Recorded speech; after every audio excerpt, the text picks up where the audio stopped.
পরীক্ষা জিনিসটা কিন্তু খুবই আনন্দের যদি আপনি তাকে আনন্দের সহিত নিতে পারেন, বাট আমি নিতে চাই না ভাই, তুই দূরেই থাক। সুতরাং ভ্লগে যাওয়া যাক। হে গাইজ, আসসালামু আলাইকুম এন্ড ওয়েলকাম টু নিলয়া ব্রার্স অ্যানাদার ওয়ান ভ্লগ। আপনারা যেহেতু সবাই জানেন, সবাই না অনেকেই জানেন, বারবার আমি ভুলে যাই যে আমি সেলিব্রিটি না। যেহেতু আমার অনার্স তৃতীয় বর্ষের পরীক্ষা শুরু হয়ে গিয়েছে এবং আল্লাহর রহমতে আমার সিট পড়েছে বিএল কলেজে। ভাগ্য ভাই ভাগ্য। তাই আমি ঠিক 1 ঘন্টা আগে চলে গিয়েছিলাম বিএল কলেজে। যাইও লাভ হয়নি ভাই, সেই মানুষদের ধাক্কা কেহুনি লাত্তি খাওয়ার পর রোল নাম্বারটা খুঁজে পাইছিলাম আমি। আচ্ছা বলেন তো এই ভাঙ্গা জায়গাটায় কি ছিল, দেখি কে পারে। সুতরাং 0% স্টাডি এবং 100% কনফিডেন্স নিয়ে সাল্লু ভাইয়ের পোস্ট দিতে দিতে আমি নিজের এক্সাম হলে যাই। এই যে দেখতে পাচ্ছেন সামনের ভবনটা, হ্যাঁ ঠিক এই একাডেমিক ভবন নাম্বার 1-এই আমার সিট পড়েছিল পরীক্ষা। আলহামদুলিল্লাহ নতুন বিল্ডিং। আর নিজেকে আয়নায় দেখা, এটাই হচ্ছে আমার কনফিডেন্সের secret. Welcome to all of you to my exam hall room. কিন্তু ভাই ফ্যান একটাও কাজ করতেছিল না। সিটে বসার পর আশেপাশে সকল বন্ধুদের সাথে নিজের আত্মীয়তা বাড়াচ্ছিলাম এবং বলছিলাম, বন্ধু তোরাই আমার শেষ সম্বল।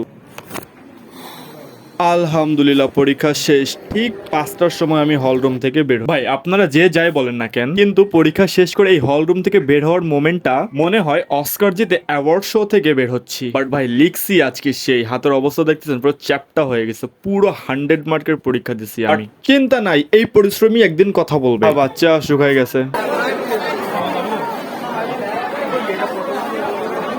ওরে স্টুডেন্টস দেখছেন, বাট বলতে হবে বিএল কলেজটা কিন্তু খুবই সুন্দর কলেজ। আপনারা অনেকে হয়তো জানেন না, যদি আমাদের খুলনা ইউনিভার্সিটি প্রতিষ্ঠা না হতো তবে বিএল কলেজকে রূপান্তর করা হতো খুলনা ইউনিভার্সিটি হিসাবে। বিশাল বড় কলেজ, আহা কি মনোরম দৃশ্য তাই না? এদের মধ্যে থেকেই কেউ হয়তো ভবিষ্যতে হবে অ্যাডভোকেট, বিসিএস ক্যাডার। আমি পড়ি বা না পড়ি, কিন্তু আজকের গরম পড়ছে প্রচুর ভাই, সেটা আমাকে দেখেই বোঝা যাচ্ছে। সুতরাং এটা ছিল আমার পক্ষ থেকে আমার জন্যই ছোট্ট একটা ট্রিট। তাহলে চলুন দেখা হচ্ছে আরো একটি ব্লগে। আমার জন্য সবাই দোয়া করবেন।